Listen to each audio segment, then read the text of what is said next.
Hey,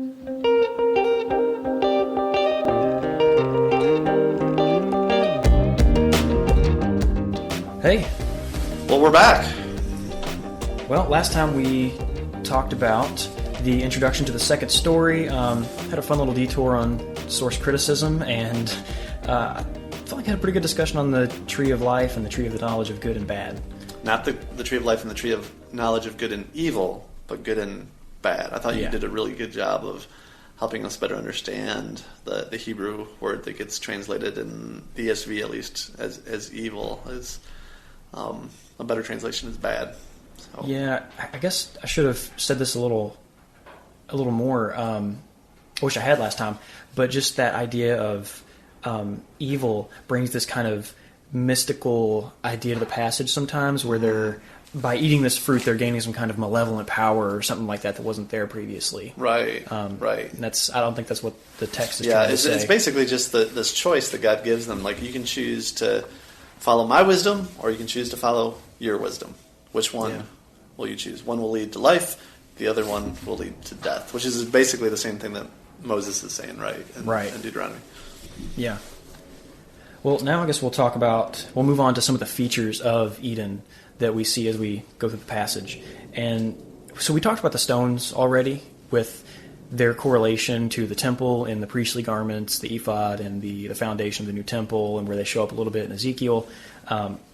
But I want to move over and talk about the rivers that we see that come through Eden.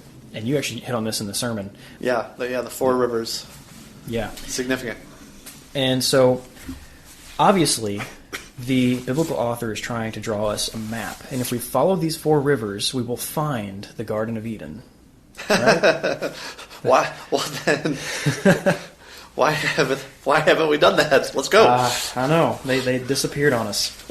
No, I mean, if you look at the map, some of these rivers, they never meet. They don't have a common source.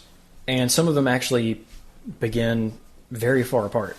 And so you can't follow these rivers back to a singular point that will lead us somewhere into the land of Eden. And it was never meant to. There's no point in history. There was no, massive mudslide or something that got rid of the common mouth of these rivers or something. It's actually communicating something very significant. So the Tigris and Euphrates, those are easier to talk about because I think they're a little more well known. So do you know what nations the Tigris and Euphrates run by? Assyria and Babylon. So two of these rivers come out of Eden, out of the place where Yahweh is dwelling, and these two rivers run by two of the biggest enemies of Israel. Now, the Gihon runs down by Cush, basically down through Egypt. Africa, and runs by Egypt. So now we have another massive enemy of Israel that one of these rivers runs by. And then we have the Pishon, which is mentioned again in Genesis 25:18, where it talks about the land of Havilah, which the Pishon runs around. Ishmael goes and settles near Havilah, which is kind of southeast of Israel. I wonder if he's trying to communicate that this runs past the Ishmaelites and maybe Edom, because Edom is in that direction. That's possible. At the very least, this river runs by the Ishmaelites. Essentially, these four rivers go out in every direction and touch the four corners of the biblical world so far. So the point with these rivers is not, again, just trying to give us a geography or a tributaries map or anything like that. It's trying to tell us that the source of all of these rivers that are life-giving to these other cultures, particularly these massive cultures that are enemies of Israel, are fed by Yahweh. He is the source of their life-giving waters.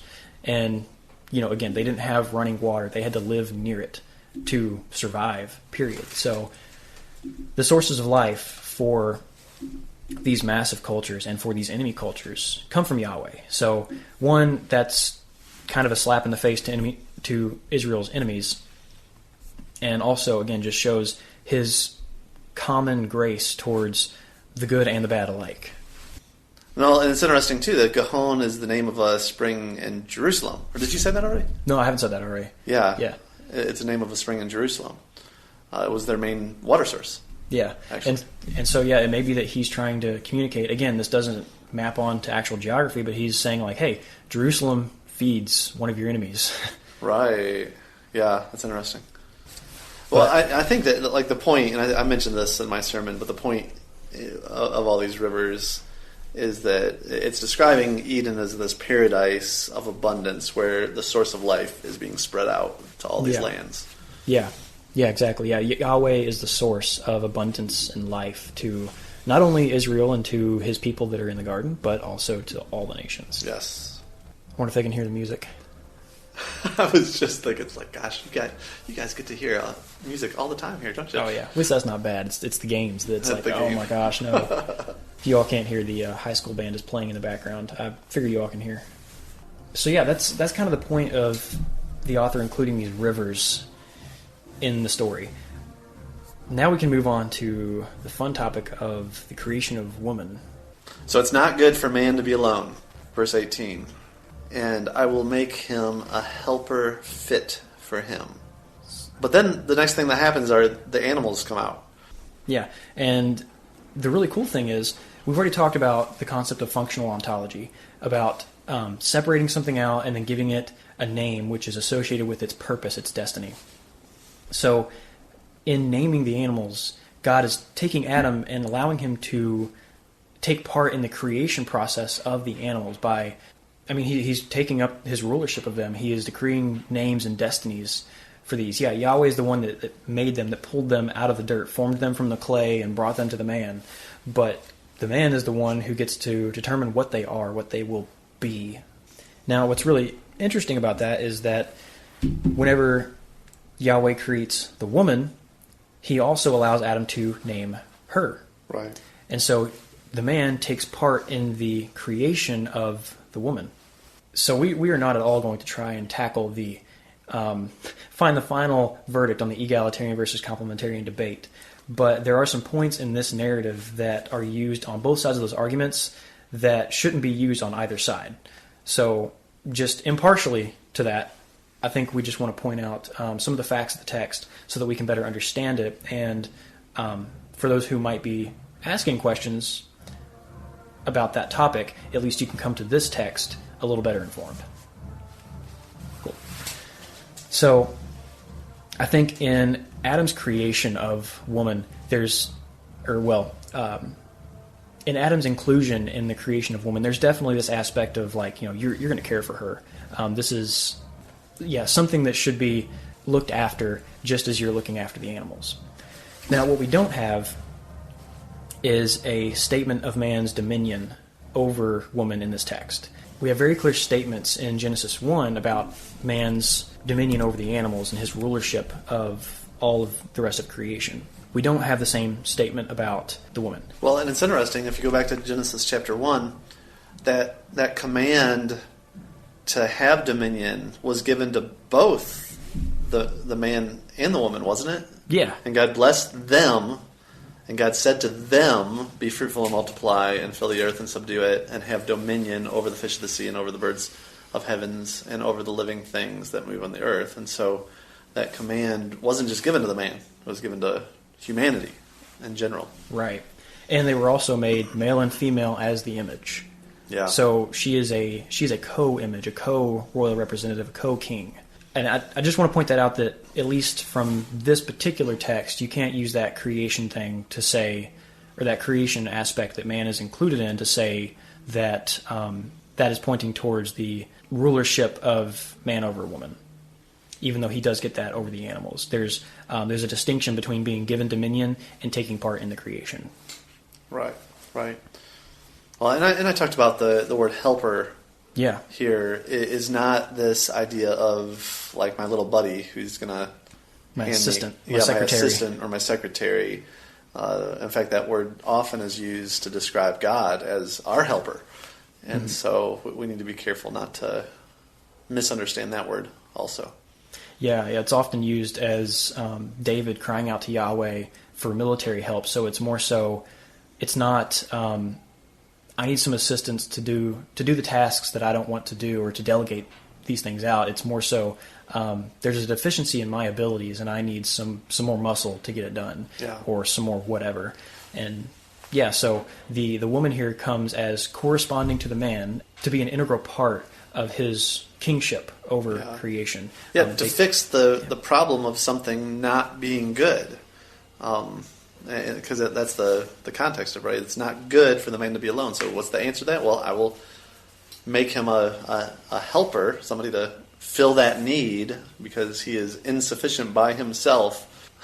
First, and I still think it's interesting that he makes all the animals first, but it's really just to point out that none of those are going to fill that gap, and kind of shows you, like we talk about, like, well, dogs are man's best friend. Maybe not.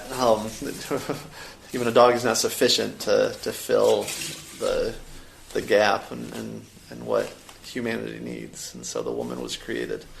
Yeah, she's made to be a co-image alongside man, and male and female together are to be the image. Yeah, unique from the animals. So do you want to talk about the way that she was created from his rib, right?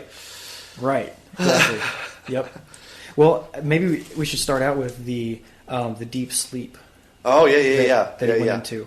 This deep sleep term is actually used again when you get to Abraham, when he is put into a deep sleep, and Yahweh, there's a smoking pot and fire that passes through these animals that Abraham has cut up to make a covenant with him. It's got the same kind of covenantal significance to it. Maybe these overtones of Yahweh's provision. Did you say something about this in your sermon? I believe I did. We talked about just how, if I recall, this passage, or that idea of deep sleep is typically used when there's a vision that the person is having. So you gave an example of Abram. I think there's some other examples. Yeah, there's some who take the interpretation that the fact that he went into this deep sleep means that everything that follows it was a vision that Yahweh gave him. Right. He goes to sleep and sees himself. We'll say rib for now, but we're going to talk about that. He sees his rib taken out and then sees this woman come from it, and then he wakes up and there's this woman there. Abraham goes to sleep, has a vision of the covenant ceremony, and he wakes up and speaks to Yahweh, and there's this covenant made. So it may be that it's all a divine dream. I don't know necessarily, but yeah, I mean, and I don't know that it matters. Yeah. A whole lot here. I mean, but it does bear this like covenantal Yahweh's provision kind of significance. Right.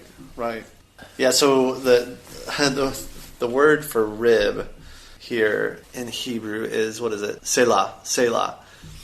And if you do a search on that word, what it's translated everywhere else, it's never translated as rib anywhere else, is it? No. In fact, it's always translated as side. Yeah, just about always. And it's like referring to like the side of the tabernacle, the side of a house. For the most part, it does seem like it's the side of the altar, like the side of something holy. There is one example of like a hillside that I see in 2 Samuel. But in the side of a house. But it's almost always the tabernacle, isn't it? It occurs in the building of the tabernacle, to refer to the tabernacle. It occurs a couple times in Samuel. Then it occurs in 1 Kings 6 a lot, 6 and 7, which is the building of the temple. Yeah. And then Ezekiel 41, which you've already talked about, which is Ezekiel's prophetic.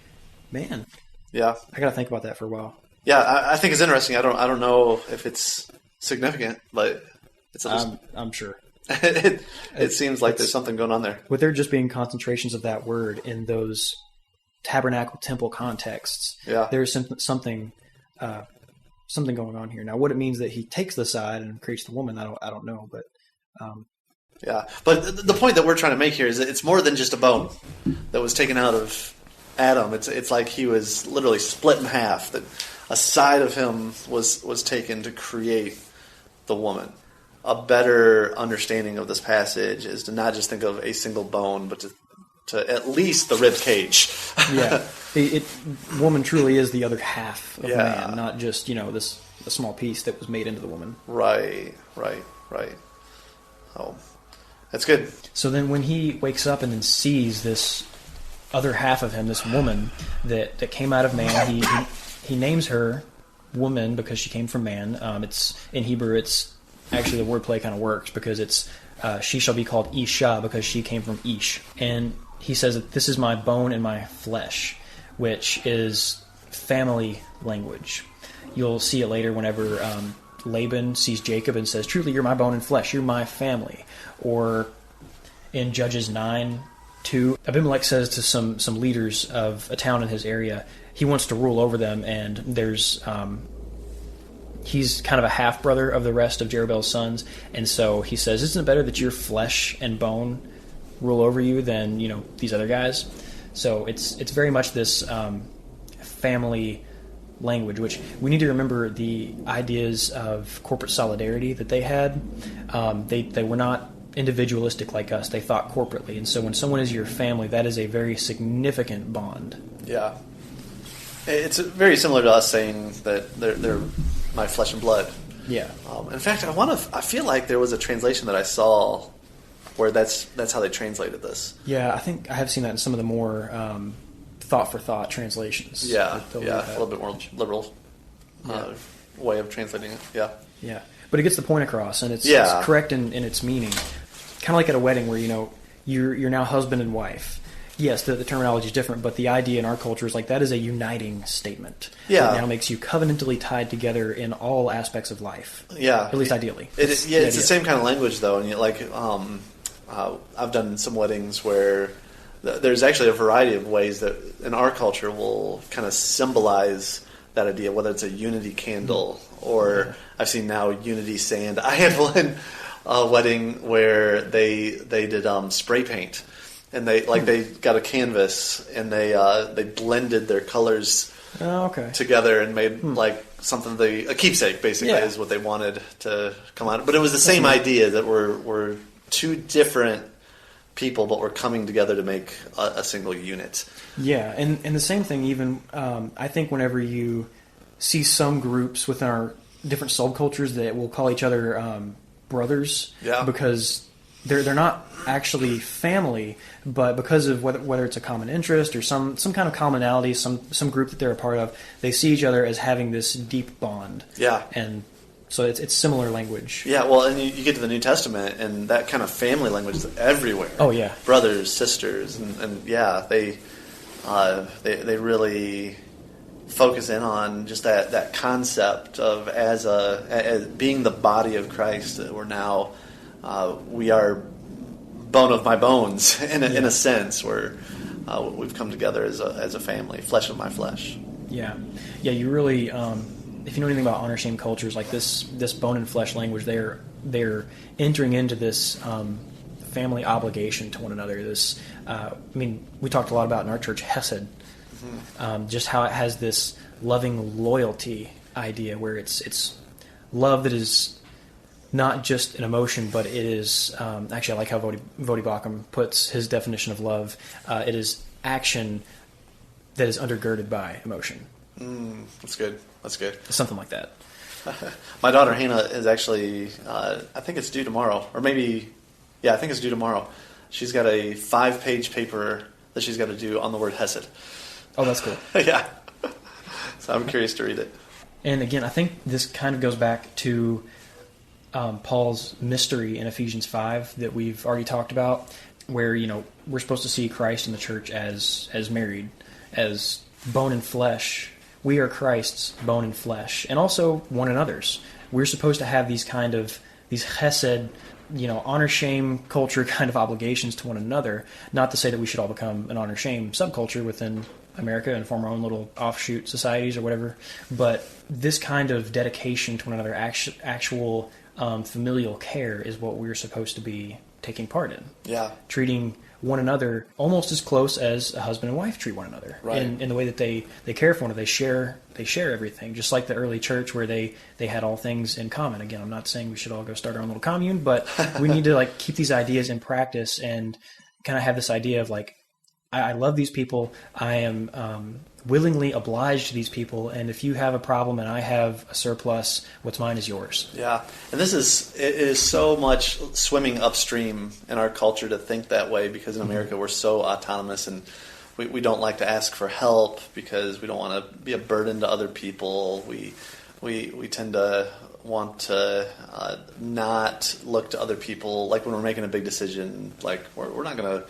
go to our parents or go to our church to see what their thoughts on it are, and so to live as the Bible describes, the way that the first church did, and what the body of Christ is meant to, is very much counterculture in our society. Yeah, absolutely. We need to really have these kind of "you are my bone and flesh" mentality among the church, and then also realize that that's how Christ sees us. He has that same kind of hesed, that same love, loyalty to us. Yeah, for sure. Well, I mean, there's plenty more to say about the creation of woman and man and woman's relationship, and we'll talk about that a little more in chapter 3. But I think for now that gives us a good starting place as far as how Genesis paints this creation story and this relationship starting out. So we finished up chapter 2 finally. Awesome. We're moving pretty quick now. Yeah. Relatively. Soon we'll get moving faster, but we're moving. All right. Good deal.